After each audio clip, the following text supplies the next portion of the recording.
perto está o Senhor dos que têm um coração quebrantado ou quebrado, corações quebrados, corações que foram machucados, corações que foram feridos. A Bíblia diz, Deus nos entende. Ele diz assim, Ele salva os de espírito oprimido, porque quando a nossa alma é ferida, quando a nossa alma é machucada, naturalmente o nosso espírito, ele vai ficar ferido, e nós precisamos sempre de conserto, de restauração da parte de Deus. Porque se a nossa alma, que é a sede das nossas emoções, se o nosso coração for machucado, se nós não tivermos uma higiene mental, se não fizermos um detox emocional das emoções, das coisas que acontecem a nós diariamente ou ao longo de tempo, nós ficamos tão emocionalmente intoxicados que nós não percebemos. E aí, quando sua alma ela está danificada, ela está machucada, ela está intoxicada, o Espírito de Deus tem dificuldade de se mover na sua vida e levar você ao máximo daquilo que Deus tem para você. Por isso, nós precisamos estar bem. Salmo 147, 3, vamos ver na versão NTHL. O texto diz: Ele cura os que têm o coração quebrantado ou partido e trata os seus ferimentos. Você pode aplaudir ao Senhor? Todos nós passamos por adventos na vida, situações da nossa vida que geram muitas dores, que trazem conflitos, e a gente não controla as demandas da vida.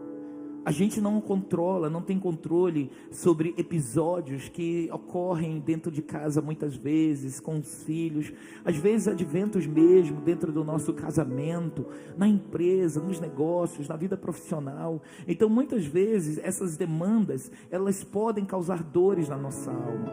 Quando eu falar de alma aqui, quando você me ouvir falar sobre alma, sobre mente, sobre emoções, na realidade, essa palavra alma na Bíblia, ela vai acoplar isso, que quer dizer a sede das nossas emoções, que quer dizer o nosso coração, né? Quando nós dizemos assim, olha, bota a mão no seu coração, que é a sede representativa das nossas emoções, a gente diz assim, eu vi essa notícia, chega, o meu coração acelerou. Nossos órgãos, eles são movidos, as notícias, as situações, os eventos, aquilo que vem de fora para dentro tem impacto grandioso sobre nós. Se você for entender, estudar um pouco da neurofisiologia, das emoções, daquilo que a gente ouve e como a gente processa, as químicas que são liberadas no nosso organismo, fazem toda a diferença quando nós buscamos em Deus a sabedoria, a graça, para sabermos agir diante das demandas. E muitas vezes a nossa alma é ferida por conta de relacionamentos quebrados. Um relacionamento que se quebra machuca muitas pessoas.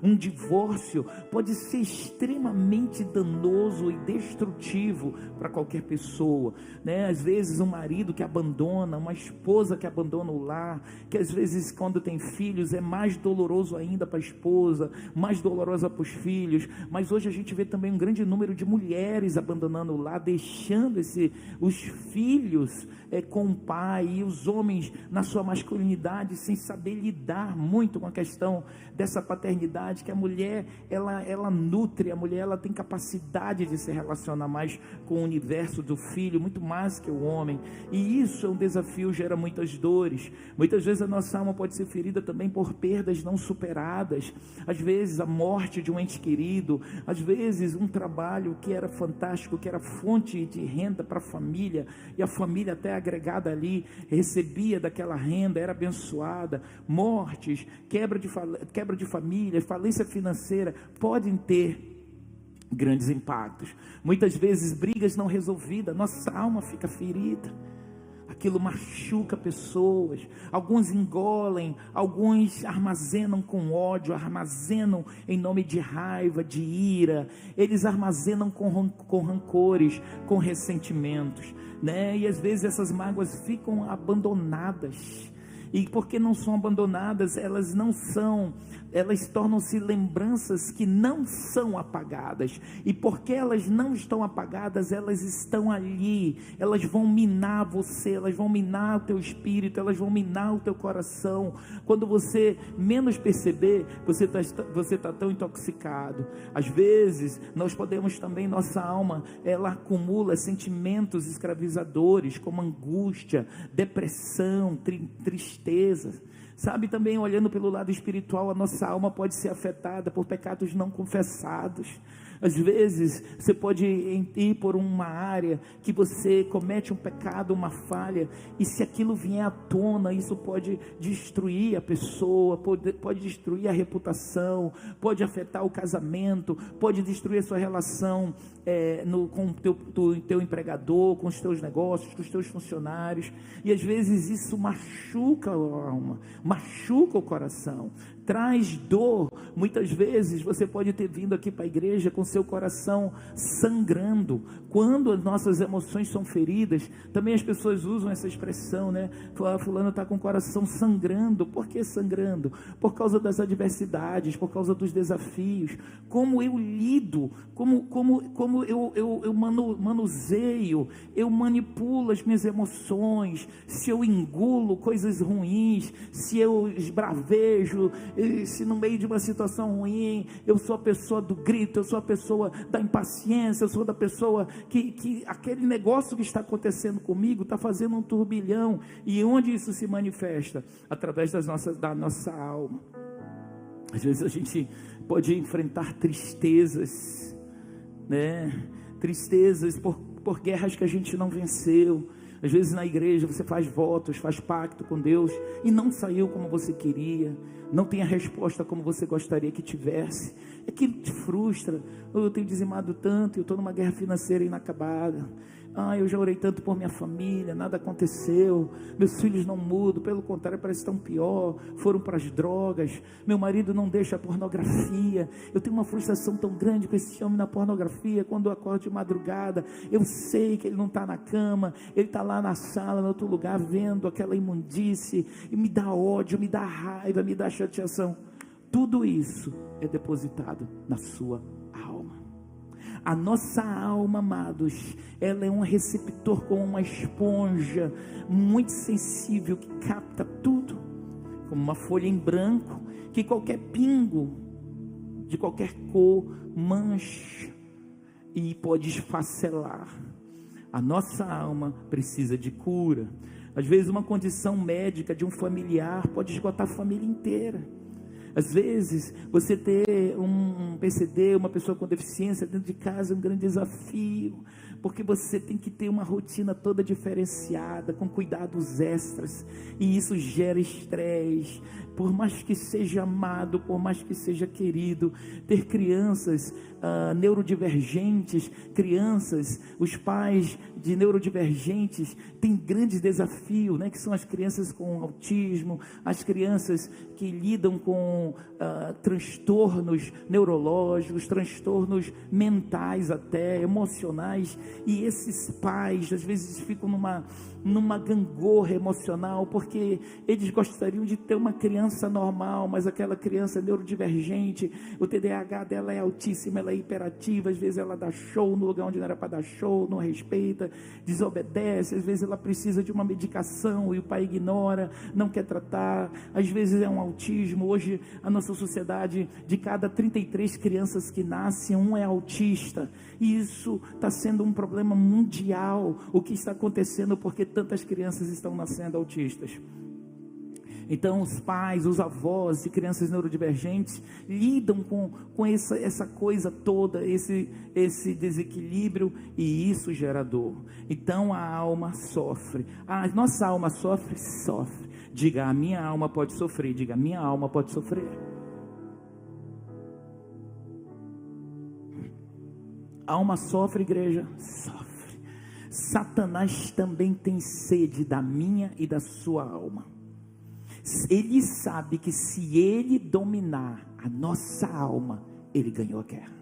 Ele sabe que se você permanecer e preservar, você acalentar as suas dores, você não lidar com seus traumas, você não resolver suas mágoas, você não tratar com as suas demandas, a manifestação dessa toxicidade que está na sua alma, ela vai vir de diferentes maneiras.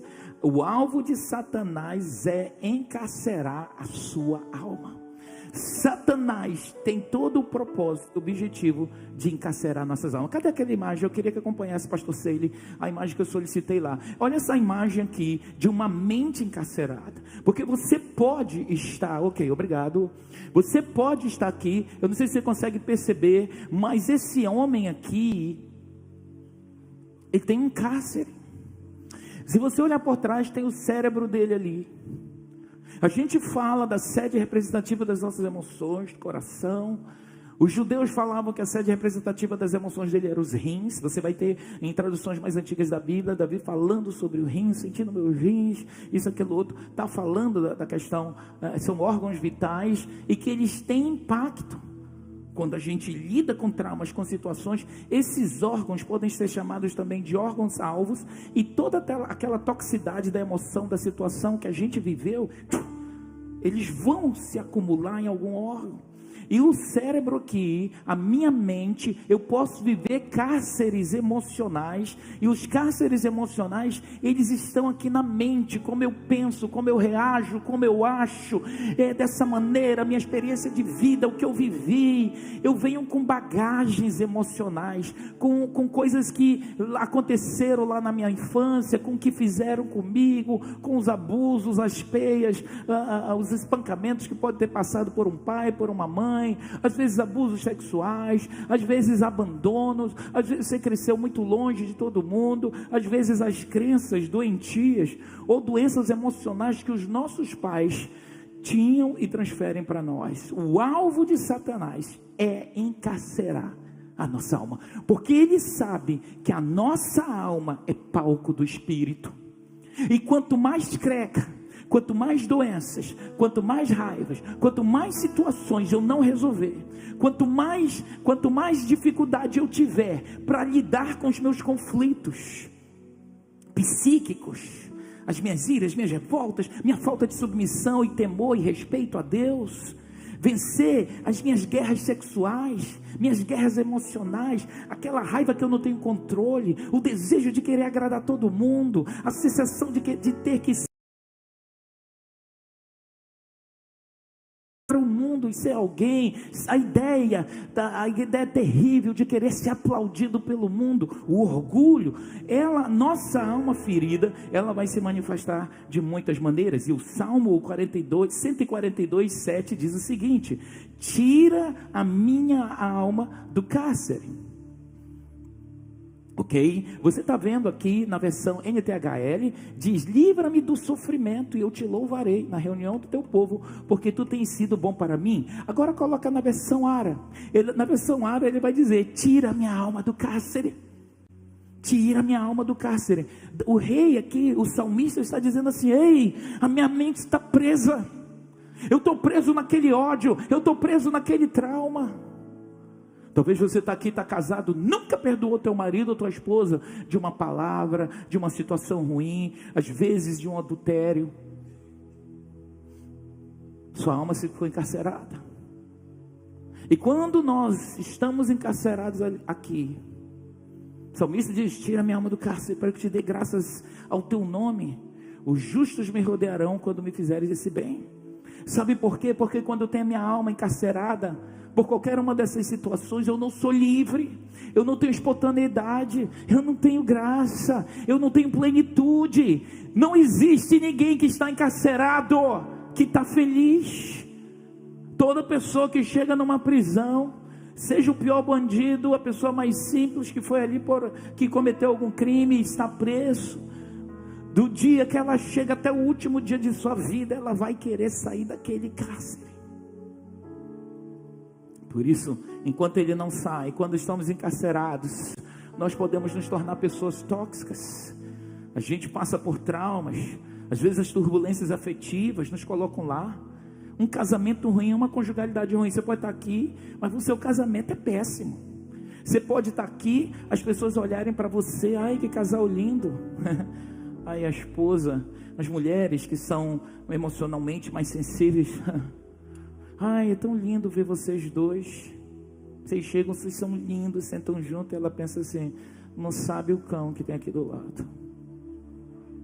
Aí você ri, mas lá dentro tem uma tristeza grande. Quantas mulheres prendem seus maridos sexualmente nos cárceres sexuais? A mulher tem o poder do sexo. A mulher dá sexo para o homem. E quando você rejeita ter vida sexual regular, normal, você prende o seu casamento em um cárcere. Quando você usa a sua genitália para trazer o seu marido ausente do acesso àquilo que confirma a aliança, além de você pecar, porque a Bíblia diz que a mulher não pode se renegar sexualmente ao seu marido, além de você abrir portas para Satanás tentar ter o marido dia e noite, além de você abrir portas para que o teu casamento rache, você está no cárcere que o diabo te colocou ali. Ah, mas esse homem é isso, aquilo, outro. Não interessa, você vai precisar buscar ajuda, porque você está encarcerada. Não interessa, não quer dizer que eu não estou respeitando a tua dor, ou esse homem que foi ruim, ou não sei o que. O que eu quero te dizer é que tem um cárcere aí. E se esse cárcere não for rompido, seu casamento está em risco. A integridade sexual do teu marido está em risco, porque você está machucada. Ok, busca ajuda. Eu não quero que ninguém saiba da minha vida. Tu vai para o inferno. Tu vai botar teu marido no inferno.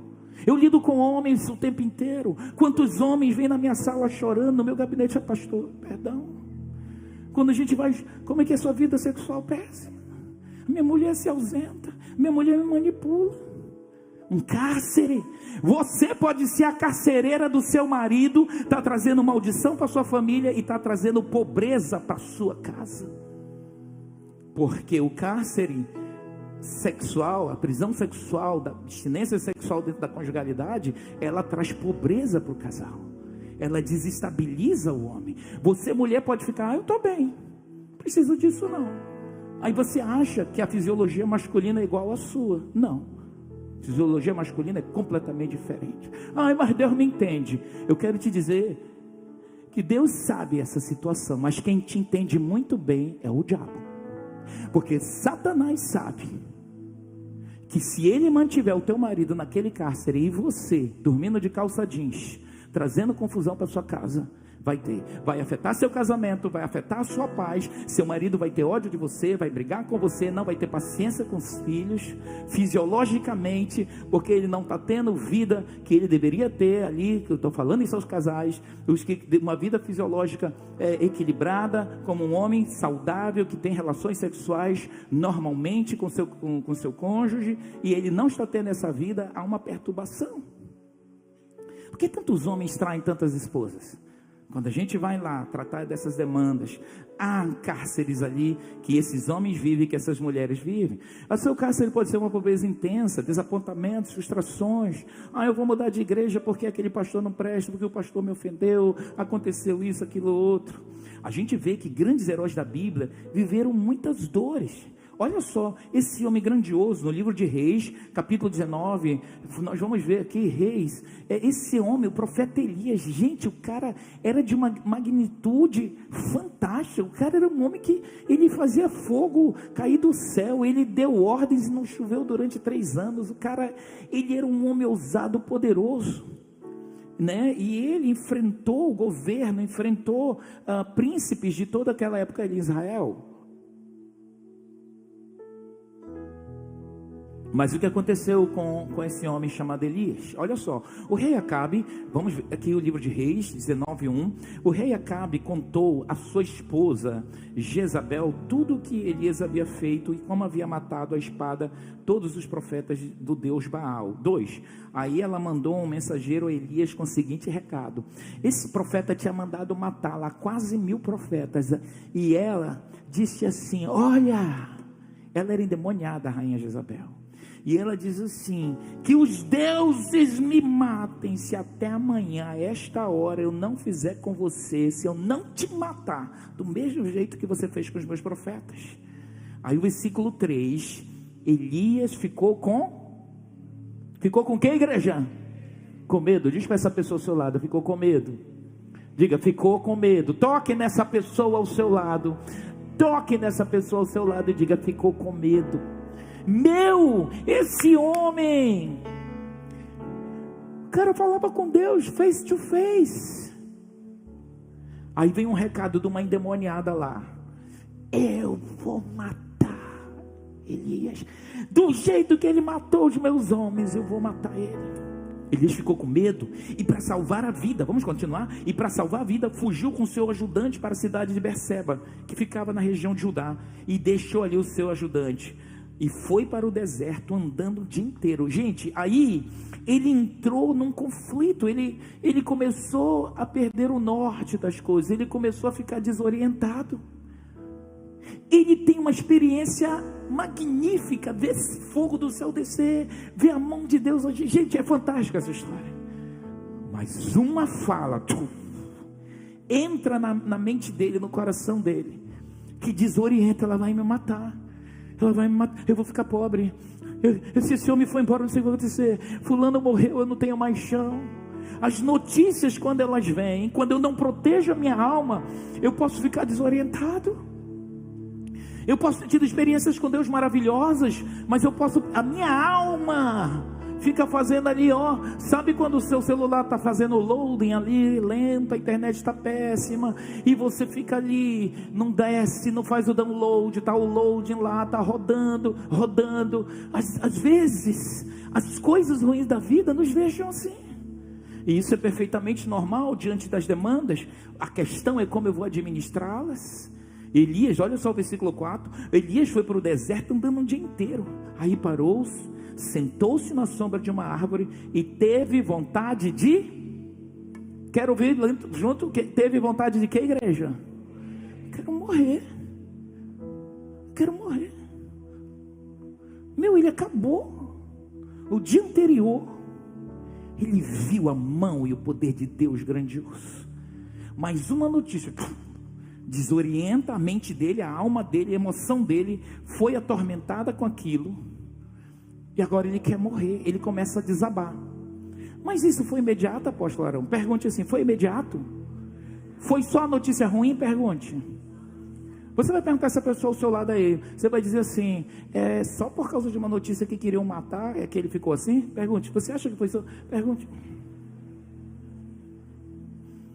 Doutor Gabriel, foi só por causa de uma notícia ruim? Vamos te ver, querido. Foi só por causa de uma notícia ruim? Não. Aqui que eu quero que você entenda o fio da meada. A chave, Felipe Nogueira, é nós descobrirmos o fio da meada, o fio condutor da nossa crise. Pastor Aline, tem um fio condutor que ele nutre nossas crises, que ele nos encarcera. Camilo, tem fios condutores dentro de nós, das nossas emoções, de coisas que vivemos.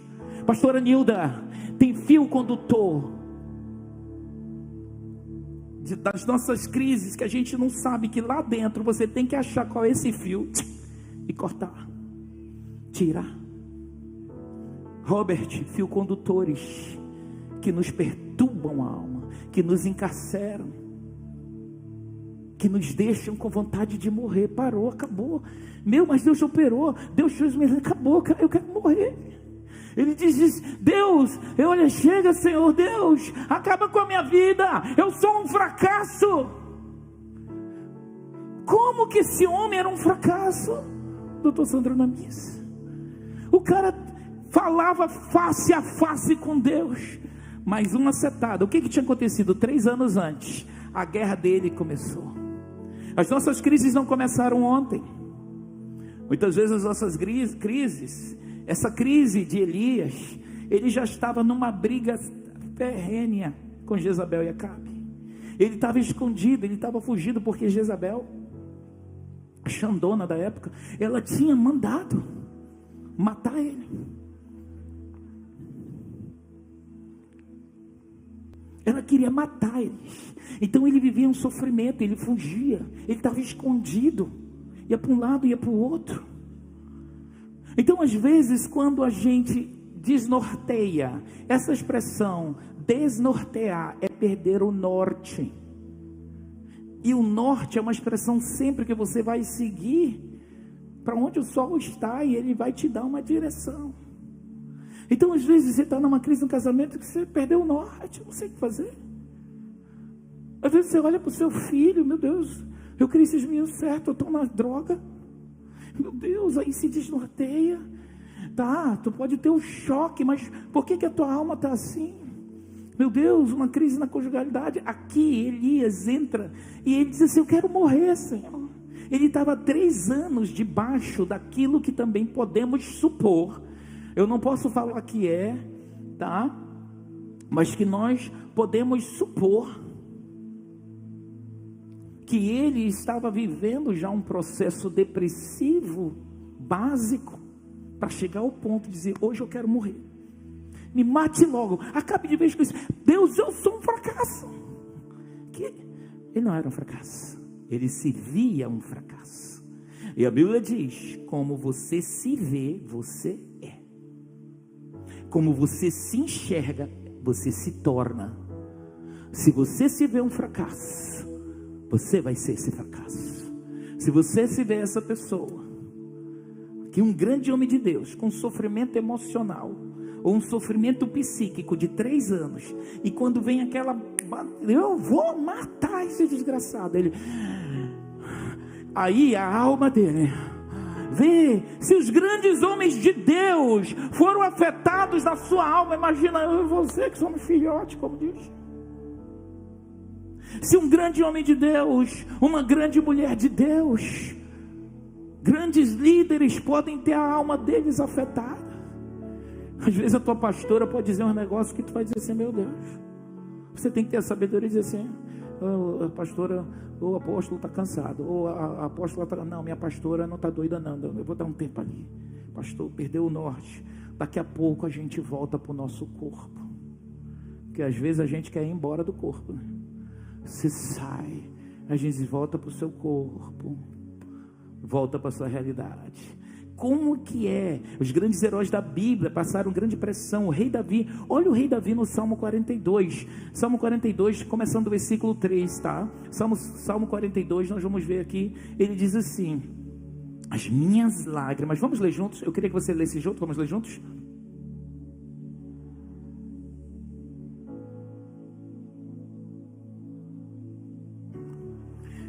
O teu Deus, aonde está a minha lágrima, tem sido o meu alimento. Ou seja, era uma pessoa que estava debaixo de um sofrimento, chorando, com dor, sofrido, a alma ferida, machucada. E as pessoas dizem: cadê teu Deus? Você sabe aquela coisa quando está dando tudo errado, aí vem um filho da estrela e diz: ei, tu não é crente?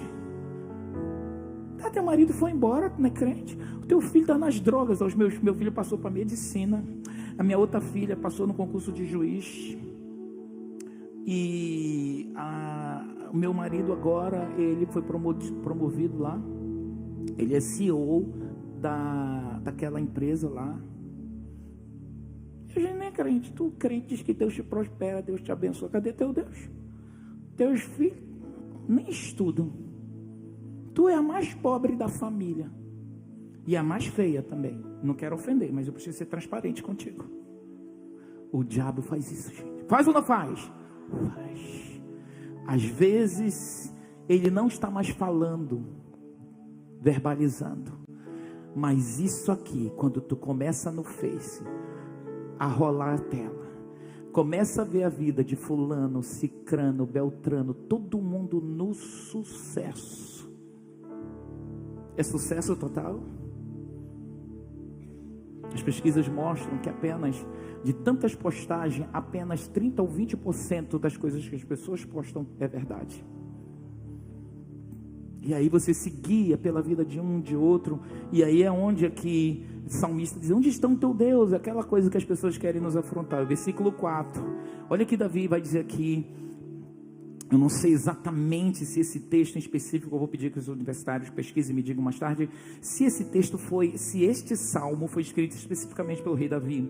Mas esse salmista aqui diz assim no versículo 4: lembro-me destas coisas e dentro de mim se derrama a alma de como eu passava com a multidão de povo e os guiava em procissão à casa de Deus, entre gritos de alegria e louvor, multidão em festa. Ele está dizendo assim: olha, eu estou triste hoje, mas eu posso me lembrar que eu ia para a igreja, ia com aquele povo todo, a gente celebrava, conduzia o povo em adoração, era uma coisa maravilhosa, era algo maravilhoso. Aí ele diz no versículo 5, ele começa a se auto-ministrar: por que estás abatida, ó minha alma?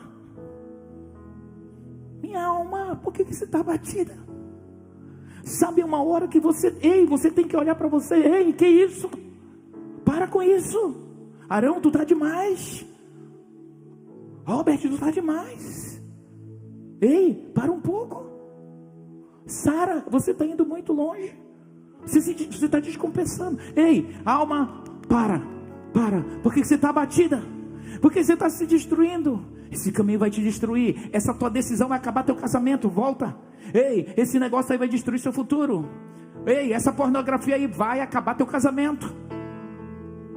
Ei, essa cheirada aí pode te botar no inferno. Ei, esse seu descontrole dentro do seu casamento vai quebrar a família. Ei, olha como você trata seu marido, fala com ele. Ei, rapaz, olha como tu está fazendo com a tua mulher. Tem homem que quer uma mulher como essa, tá? Então, alma, ele diz assim: volta, hein? Aqui o salmista diz: porque tu está batida. É aquela coisa que às vezes a gente se deixa.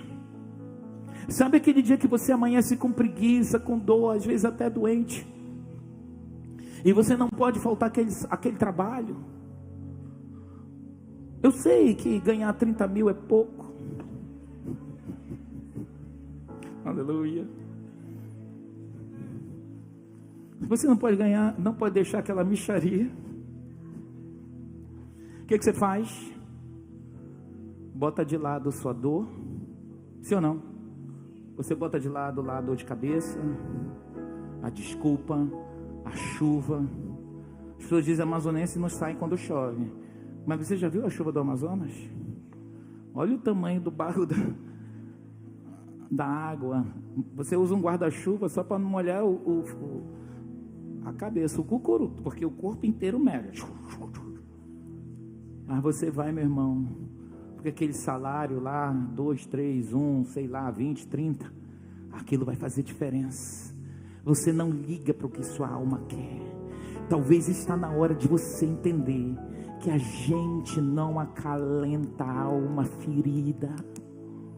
A gente não acalenta ódio do irmão. A gente não acalenta rancor, porque Satanás se alimenta dos rancores, das mágoas e das faltas de perdão. E o rei Davi diz no 5, né? Volto porque estás abatido, minha alma, porque te perturbas dentro de mim. Sabe, essa perturbação é o tentar desestabilizar. Todo mundo está morrendo, eu vou morrer também. Na pandemia era assim. Pessoas que a gente visitou, que trouxe, diziam: eu vi pessoas morrerem do meu lado, eu vi pessoas morrerem do meu lado, morreu um aqui, morreu outro ali, meu Deus, eu vou ser o próximo. A alma perturbada. A alma perturbada. Eu lembro da tia do pastor, de um dos nossos pastores, que o médico disse para ele também trabalha na área da saúde, o médico disse assim: sua tia está boa, a sua tia está bem, ela não tem mais a Covid, mas o estado emocional dela pode matá-la. E aí ele foi: tia, a senhora já está bem? Não estou bem, meu filho. Tia, o médico disse: não estou, meu filho, não sei, esse negócio vai matar, Senhor. A alma perturbada, ela não soube dizer: ei, alma, para, porque no outro dia ela faleceu. E o médico disse: não foi de Covid, a remoção dela a matou. E ele disse: por que tu estás abatida? Espera em... diga o que? Espera em Deus, pois ainda o louvarei, a Ele meu auxílio e Deus meu. Você pode aplaudir ao Senhor?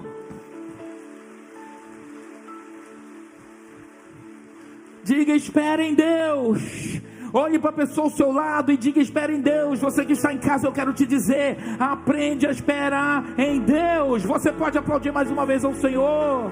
Espera em Deus. Diga: eu vou esperar em Deus. Aprende a esperar em Deus. Você tem que aprender a se auto-ministrar, falar com você. Ei, tu está perturbado, volta. Tu está perturbado, volta para o teu corpo. Alma, tu não me controla. Os filhos de Deus são controlados pelo Espírito de Deus. Você pode dar um brado de vitória ao Senhor. Nossas emoções desreguladas não vão destruir o futuro que Deus tem para nós.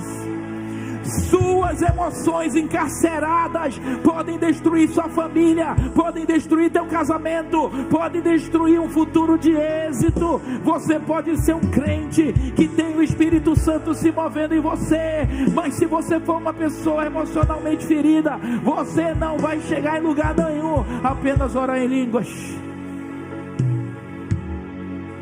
Porque nada acontece na minha vida, apóstolo. Tu é muito doente. Você, porque não se trata, porque não busca ajuda. Você não vai a um terapeuta, um psicólogo. Eu sou doido, mas vai ficar. Você sabe que as comorbidades psíquicas, psicológicas, se você não trata, vou te dar uma notícia ruim. Eu trabalho com saúde mental. Quando você não trata as suas demandas psicológicas, o bicho vem, ele agrega, vem 1, vem 2, vem 3, quando tu vê, você está pirento, com tantas coisas, elas agregam. As comorbidades psíquicas vão se instalar numa alma que não busca ajuda. Mas é óbvio, gente, se eu tenho um problema no rins, e eu não tomo a medicação para o rins vai piorar. Vai adoecer, apodrecer e não funcionar mais. Às vezes o seu cérebro está adoecido, um desequilíbrio químico no seu cérebro. Está lá uma baixa química no seu cérebro. Os neurotransmissores, nosso cérebro é cheio de coisas lá, de neurotransmissores, de químicos que equilibram a gente, que nos dão bom humor, que nos dão alegria. De repente está tudo baixo, você está um fantasma, uma caveira dentro da igreja, em casa um horror, um mau humor terrível, maltrata a filha, maltrata a esposa, maltrata a marido, não sei o que lá. Mas eu sou de Deus. Tu não tem demônio, tu pode estar num desequilíbrio que você precisa tratar. E às vezes a fonte não só é com questões farmacológicas, mas com questões da psique, da sua mente, que precisam ser organizadas, para que o Espírito de Deus possa fluir. Às vezes o coração está sangrando. Como que é? Cadê aquela imagem do coração sangrando? Eu quero a imagem, vai acompanhando as imagens aí que foram passadas. O coração sangra, gente. Às vezes eu estou aqui com a Bíblia na mão, mas eu posso estar fazendo sofrimentos. Eu posso estar fazendo sofrimentos. Você pode estar aqui. O que adianta? Você ser uma mulher bonita, vai, se emperequeta toda, fica linda, maravilhosa, bota um salto, vem com uma roupa linda, está chegando o final do ano, você já até escolheu sua roupa, comprou no Shopee. Coisa legal lá.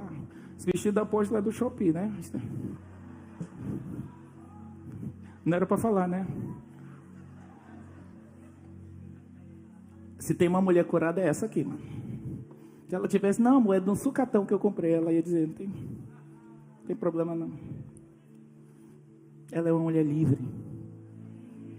Minha esposa é uma bênção. Eu louvo a Deus todo dia, Senhor, obrigado por essa esposa. Eu consigo chegar onde eu consigo, porque ela me ajuda, ela me abençoa.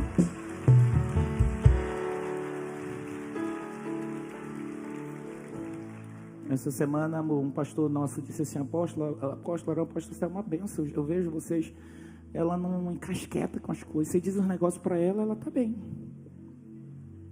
E é assim mesmo. Ela decidiu que aquilo que ela não pode controlar, ela não sofre.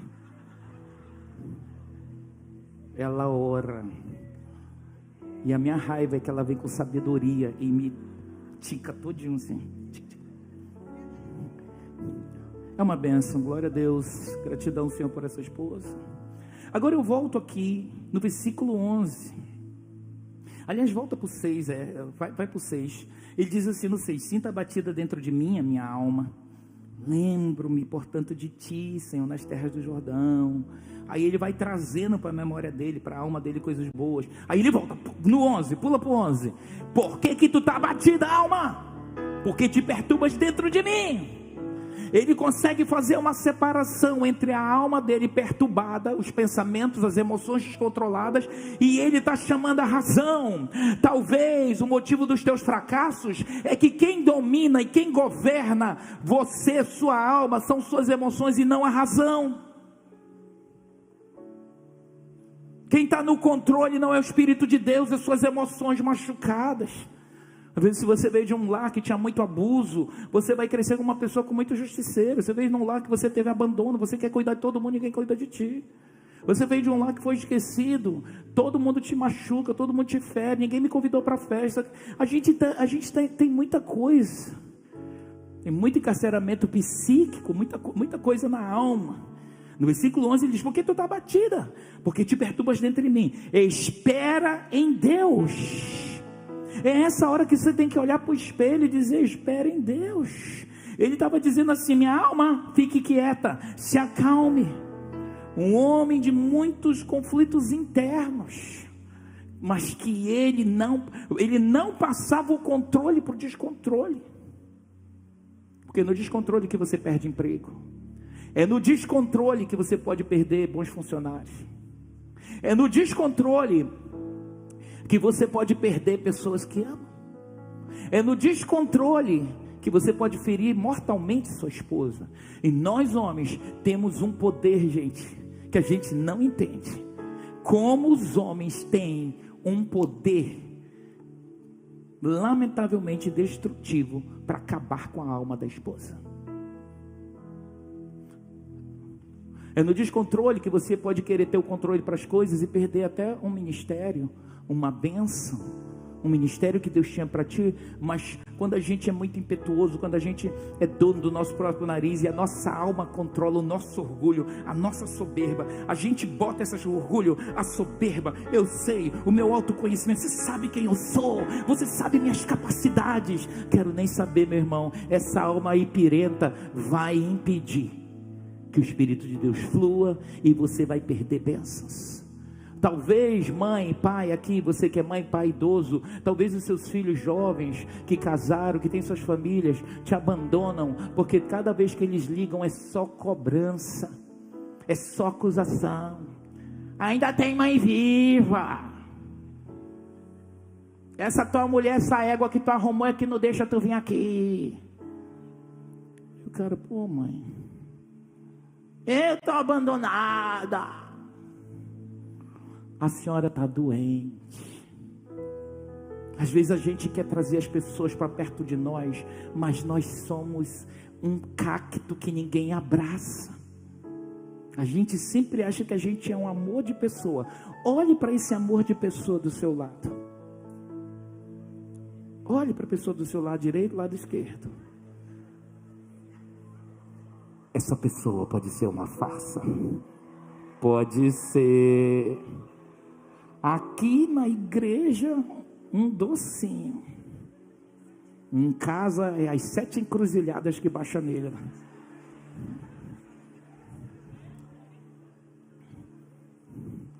Olhe para a encruzilhada não, olhe para a pessoa ao seu lado. Que isso? Essa pessoa é um santo. Essa pessoa do seu lado é um santo, diga um santo.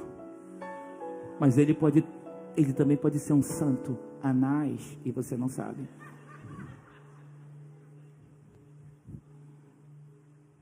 Você sabe que às vezes as crianças chegam lá no departamento infantil e dizem: ai tia, papai e a mamãe vêm brigando. É minha filha, ai, eu não sei. Às vezes eu queria que o papai e a mamãe se separassem, porque eles brigam o tempo inteiro. Aqui na igreja, eu queria morar na igreja, porque aqui na igreja eles são legais. Você pensa? A criança diz, irmãos. Se eu botar a pastora Georgia, a pastora Trícia para contar aqui as peripécias de nós pais que aprontamos em casa, é assustador. Mas nós podemos olhar outros personagens bíblicos, né? Raquel, a esposa de Jacó, ela veio de um lar. Raquel era uma mulher que amava Jacó, mas ela não conseguia engravidar. Gente, ela perturbava aquele homem, e ela tinha uma promessa de Deus. Ela era uma das matriarcas, uma mulher escolhida. Ele era neto de Abraão e tinha uma promessa: em ti serão benditas todas as famílias da terra. Mas ela não conseguia conter as dores dela. Cada hora que o marido chegava, ela perturbava, ela fazia confusão lá com os outros filhos, com as outras coisas, as concubinas, com a irmã dela. Um dia Jacó chegou, ela disse: me dê filho, senão eu vou morrer. Ele disse: Raquel, eu sou Deus, por acaso tu é louca? Ele não tinha paz. Ela tinha um sofrimento psíquico, um desejo terrível, uma alma muito afetada. Às vezes a gente é afetado e não se vê. Às vezes esse jeito explosivo, você é afetado. Você pode ter vindo de lugares que lhe abusaram, lhe abandonaram, lhe esqueceram. Às vezes a gente tem a nossa alma afetada. Pessoas por causa de traumas, mudam até a sua identidade sexual por causa de um trauma, a sua orientação sexual. Muitas pessoas hoje, ao invés de tratar os traumas, as coisas que viveram dentro da sua sexualidade, elas preferem trabalhar agora com trauma, ao invés de tratar a origem daquele trauma, e elas se desconfiguram sexualmente, mudam a orientação sexual por causa de um trauma.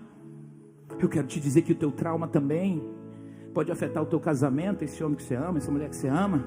Mas se você veio de um lar que os pais eram muito confusentos, cheios de divórcios, se você não tratar sua alma, seu casamento pode também estar em risco. Nós vemos Ana, a mãe do profeta Samuel, o maior profeta de Israel. Antes de Samuel nascer, ela também não podia ter filhos.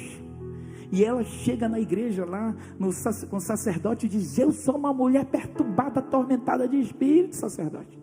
Que o sacerdote vai pensando, ela está lá no templo orando, estava chorando. Ele olhou assim, acho que ela estava igual um bêbado mesmo. Ele disse: mulher, sai desse álcool, deixa essa pinga. Ô mulher, para de ser pé inchado, 9 da manhã você está aqui. Ela disse: não, senhor, não me tenha como uma alcoolista. Eu sou uma mulher sofrida.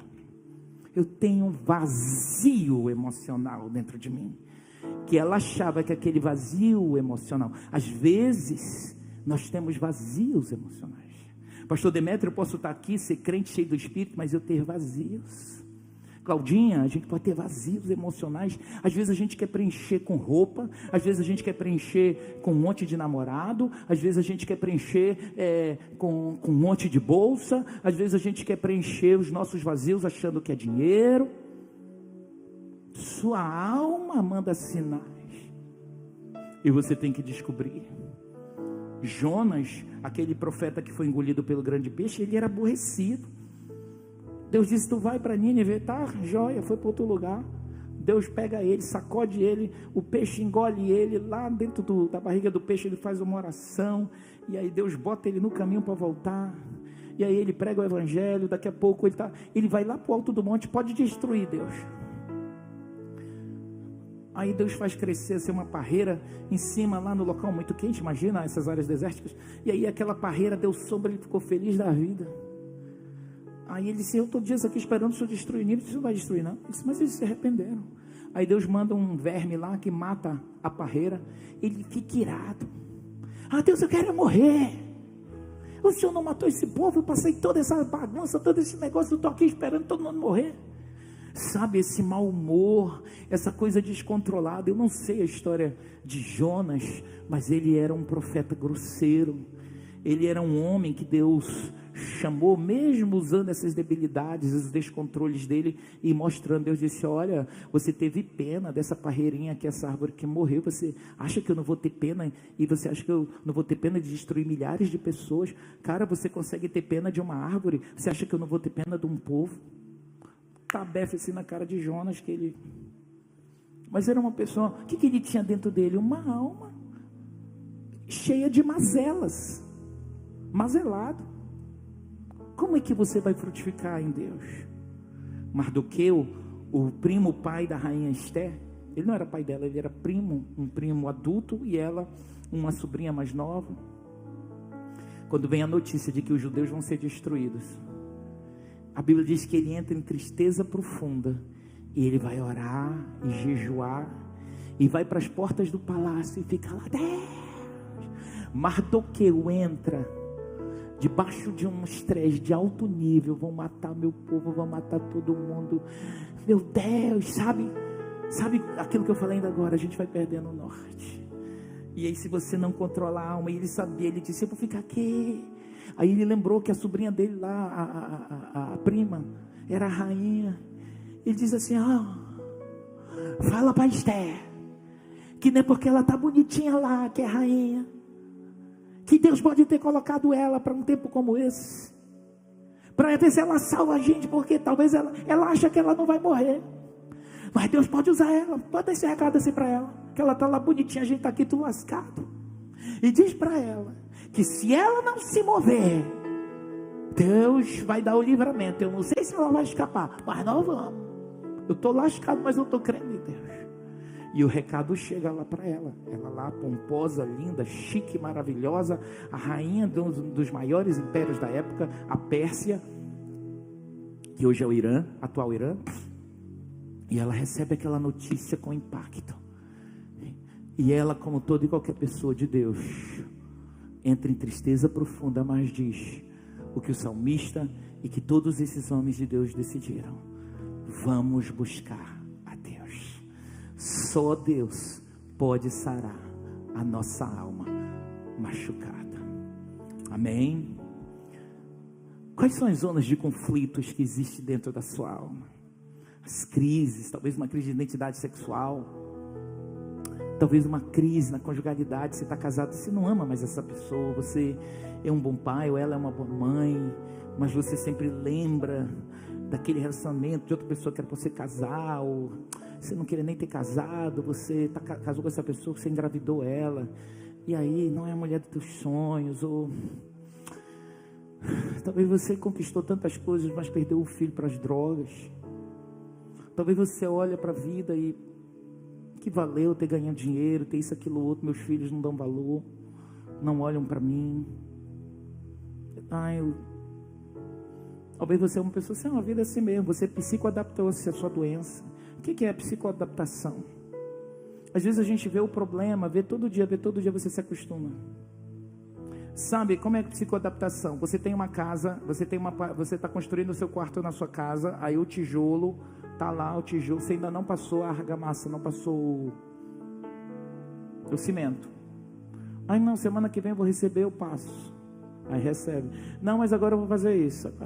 Passa 2 meses. Olha, a gente tem que cobrir esse tijolo, tá feio, dentro do nosso quarto, para pintar, para emassar. Aí o marido diz, não, tá bem, no outro mês chega, não faz. 3º mês, não faz. 4º mês, sua mente olha para aquela parede e ela se adapta, aquilo não lhe perturba mais. Tem que fazer, não te perturba mais, mas ela está ali presente. A psicoadaptação é assim, eu me acostumo em ser rabugento, está ficando velho e está ficando pior. Ainda agora eu gostei do pai da linha aqui, que ele disse que ele era velho e era velho. Era velho e era o quê? Idoso. Agora ele só é idoso. Porque quando eu envelheço, eu embruteço muitas vezes. O termo do envelhecer e do ser idoso, ele falou aquilo com uma consciência. Porque eu posso ser um jovem, ter mente de velho, de ranzinza, de acabado. O velho, ele vai estar sempre dando a ideia de que está se acabando, que está se destruindo.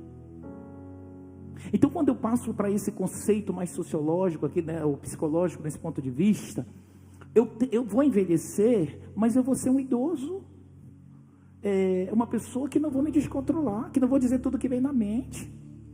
Quando você olha uma senhora idosa de 65 anos, se ela entrasse aqui de mini saia, o que você ia dizer? Velha acesa, não se enxerga, ela perdeu o rumo. Vai ter que eu sou feliz. Não, ela pode ser até feliz, mas tem coisas que não convém mais. Você pode continuar sendo feliz, mas por que tem que mostrar a pelanca? Às vezes as pessoas perdem o senso. A gente psicoadapta-se às demandas. Eu quero que você fique de pé nesse instante. Eu quero que você abra sua Bíblia em Deuteronômio 4:9. Precisamos ter uma alma sarada. Eu li em Deuteronômio, Deus fala ao seu povo através de Moisés, diz assim: tão somente guarda-te a ti mesmo e guarda bem a tua alma. Ei, pastor Pedrosa, se a gente não guardar a nossa alma, tudo nos fere, tudo nos machuca, a gente desnorteia. Pastor Anilda, se você não guardar a sua alma, se eu não guardar a minha, as pessoas vão nos ofender e a gente vai guardar as ofensas. As pessoas vão nos esquecer, vão sair da nossa célula, vão abusar da nossa paciência. Filhos podem esquecer pais. Pais podem não amar filhos. Talvez você está aqui, você teve uma mãe ou um pai que nunca te valorizou. Tem mães que não amam certos filhos. Tem mãe ruim. Essa ideia de que toda mãe ama filho é mentirosa. Tem muitas mães que não amam seus filhos e causam muitas machucaduras. Tem pais que não amam os filhos, nunca. Se você tem mais de 18 anos, você não precisa mais dessa paternidade, dessa parentalidade que envolve pai e mãe, que te adoeceu. Você pode olhar para Deus Pai, porque você cresceu, você se tornou um adulto. Esse coração de criança que eu queria tanto que o meu pai, eu queria tanto. Quantos anos você tem? 50. Porque se sofre, essa emoção é tóxica. Você não precisa mais desse pai. Se ele nunca te amou, ele nunca quis, lide com a rejeição, busque ajuda. Você vai se libertar desse sentimento ruim. Guarde a sua alma. Tão somente guarda-te a ti mesmo. Deus está dizendo: ei, é você que tem que fazer isso. Guarde, preserve-se, guarde a sua alma, proteja as suas emoções. Se o seu pai ou sua mãe, você vai na casa deles, eles não gostam, você é a tua mãe, a senhora não gosta de mim não. Pai, não vá. Por que você vai num lugar que querem lhe machucar? Nós não vamos em lugares que as pessoas não nos honram e não nos exaltam, não nos preferem. Não, mas eu vou. Vai apanhar, vai sofrer, vão discriminar você. Não lança-se pérolas a porcos, a Bíblia diz. Por que você quer insistir que as pessoas te amam quando elas não gostam de você? Guarde-se, guarde a tua alma, protege a tua alma. Em Provérbios 4:23 diz: sobre tudo que se deve guardar, guarda o coração, sua alma, porque dele procedem as fontes de vida. Feche os seus olhos nesse instante, eu quero que você ore. E se você ouviu essa ministração, e diz: meu Deus, isso é comigo. Você vai dizer: Deus, sara minha alma, cura meu coração. Como é que você vai entrar na plenitude de Deus se você tem uma cadeia na sua alma, sua mente é presa? Tem uma prisão psíquica em você, sentimentos tão ruins. Talvez você não confia em ninguém, nem nessa pessoa que prega essa palavra, mas essa palavra que eu falei aqui, ela é de Deus, ela não é minha, você não precisa confiar em mim.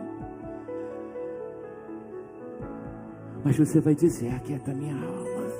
Comece a pedir cura de Deus. Você vai dizer: Deus, sara minha alma, sara minha alma. Bote a mão no seu coração e você vai ver, se ouve fala aqui que ministrou ao teu coração. Se você está aqui hoje e você é um homem que tem o coração sangrando, uma mulher que tem o coração sangrando, e você diz: apóstolo Arão, nada estanca. Apóstolo, às vezes essa situação me causa dores, por causa dessas coisas, eu paralisei no tempo, eu não consegui perdoar aquela pessoa, eu não consegui superar o divórcio, eu não consegui superar o abandono dos meus pais, eu sei que isso me trava, eu nunca consegui perdoar os adultérios do meu cônjuge, eu amo aquela pessoa, mas eu não consigo perdoar. Se você é uma pessoa que tem o seu coração sangrando e essa palavra falou com você hoje, você precisa de oração, eu quero orar por você. Vem aqui nesse altar que eu vou orar por você. Você diz: apóstolo, eu preciso de oração. Eu quero que hoje sejam quebrados os cárceres da minha alma. Eu quero que hoje sejam quebradas as maldições da minha família. Sai do teu lugar, não tenha vergonha, nós vamos orar por você. Vem aqui, hoje você vai dizer: eu preciso de cura. Se você está aí no seu lugar chorando, dizendo: isso é comigo, então eu vou te dizer: não tem vergonha não, vem orar aqui. Vem e diz: eu preciso ser sarado, eu preciso, Espírito de Deus. Enquanto nós estamos cantando aqui, adorando, sai do seu lugar. Se você ver uma pessoa do seu lado aí, você vê que ela está contrita, pergunte: você quer que eu vá até você? Talvez você está sem força de sair do seu lugar. Talvez você está na sua casa aí online assistindo. Eu quero te dizer, você que está em casa, se ajoelha na frente dessa TV e diz: Senhor, cura minha alma, sara o meu coração. Hoje é dia da tua cura interior. Hoje é dia de você ser sarado. Hoje é dia de começar um tempo novo sobre a sua vida, em nome de Jesus.